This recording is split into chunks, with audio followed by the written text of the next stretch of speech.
Speaking of S-tier films, now we're talking about my pick and the last pick of the week, that being the 2012 film Life of Pi, which of course is about, Pi, whatever his actual full name is, I can't remember, pissing. Pissing. Yeah, so basically he's just some Indian guy who really likes religion, and then he gets stuck on a boat with a tiger, and he learns more about God and himself this way, and the movie takes place in the context of a reporter talking to our main character about his life and learning more that way, and it's more like, all of it's like very deeply metaphorical, too, so there's a lot of different ways you can take this film. Tanner, what is your haiku? Tanner, can you give us your haiku in an Indian accent? Sure, as inspired by Life of Pi is, young Indian boy, lost at sea with a tiger. Shoulda just killed it. Damn, I got the first two lines of your haiku right. I got the last one wrong. That's so unfortunate. Lucky. Womp womp. Yeah, here's my I don't have many thoughts on this. I think it very much is meant to be more of a visual spectacle than anything else. It's a bit too slow, and it doesn't really say much about any of its themes. Like, he's obsessed with religion and whatever, and that seems to be a theme they're trying to push, but like, I feel like it didn't ultimately have much to say about religion. And then my biggest problem is, like, at the end, he like tells this like, fake version of the story of how it happened, and I'm like, it feels like we're supposed to kind of interpret that, like, the story he told the guy was fake, and then this one he, like, made up in front of the insurance company is the real one, but then we read the one thing that, we read the, like, official report that does mention the tiger, so then it's like, what's the point of doing this, like, fake-out story? Because the insurance company wanted a story that was believable, and him surviving at sea with a tiger for that long is unrealistic. Right, but like, why write that into the movie is what I mean. To make the audience think. Right. But it doesn't. It does. I don't know, dude. That's the whole point I'm making. I didn't see the tiger thing written in there, so I have no clue what you're talking about.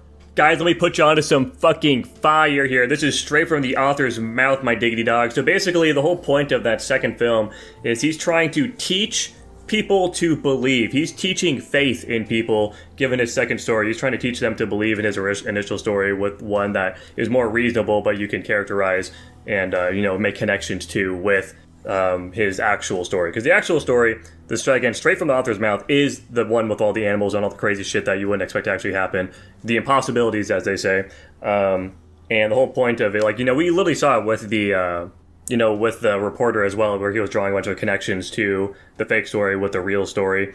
And the whole point is he was trying to get that guy to believe more about his actual story, what truly happened, by something that is more grounded, that they can understand. Kind of like what the priest was doing with him in the church as well. He was giving him, questions, and he was giving him examples to embolden his faith, basically. This is a very deeply religious movie. There's a lot going on here.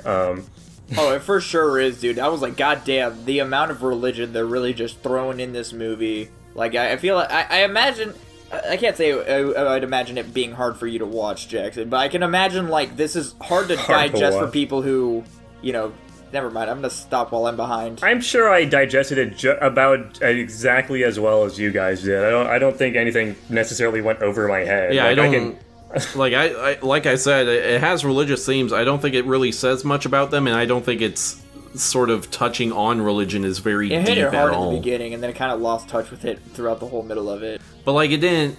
It hit, like, the surface level stuff of religion, where it's like, what is the nature of belief? Like, this is intro to being religious. Yeah, speaking of the beginning of this film, controversial opinion, but this movie is pretty fucking boring, and the first 40 minutes of the film just being this guy working through life in a very not entertaining way for the most part. Like, the first part of this film is very slow. Honestly, we're getting set up of our main character and learning more about him, his introduction to faith and how that affects him on his trip with the tiger. But also, it's just not very entertaining. You'd have to, like, fundamentally change what this story is about to fix that problem. And I definitely think they could have cut out a lot of us learning more about, Pi.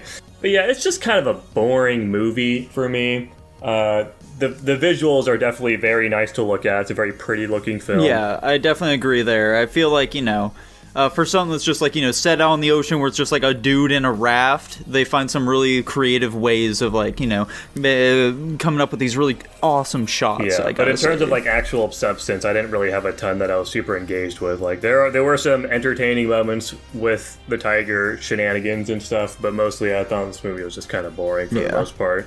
I don't really have a ton more to say about this movie, to be completely honest with you either. Yeah, overall, I'd say that, like, I don't know, Pi is a, spiritual journey, I guess, just filled with a lot of missed opportunities for any sort of deeper exploration in them, and, as a result, the narrative is just, pretty uninteresting for the most part, and the visuals are nice. It has a nice thematic spectacle, that just has really meaningless insight into anything much deeper than that. Tanner, what are you giving this movie? I gave this one a B+. Whoa. Jackson, how about you? I give it a B-. Whoa. Whoa. I'm giving it a B.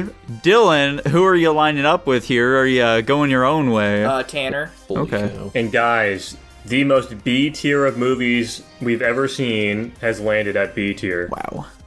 More like Life of Pi. I think that would be a much more interesting film. Yeah, a guy learning he's bisexual with a tiger on a boat. I don't know why you reminded me, but for some reason, I thought, let me introduce you to my wife and kids, what he said at the end of the movie. I, thought by some unforeseen, amount of circumstances and, whatever, miracles or whatever, that, his girlfriend or whatever from India ended up wherever he did, and then they got married and had kids. And then when I saw it wasn't, No, that was her. No, her name was different. No, it wasn't. Was I it had different? subtitles on. It was different. Unless the subtitles fucked up, I don't know. I'll go back. I'm and pretty double check. sure we're supposed to say, oh, he imported her over and they Imported got her. married. Imported her over. Yeah, I'll know. go double check, but I'm pretty sure it wasn't her. I'm pretty sure that'd I'll be go double weird if check. it is just some I random know, other but- Indian woman.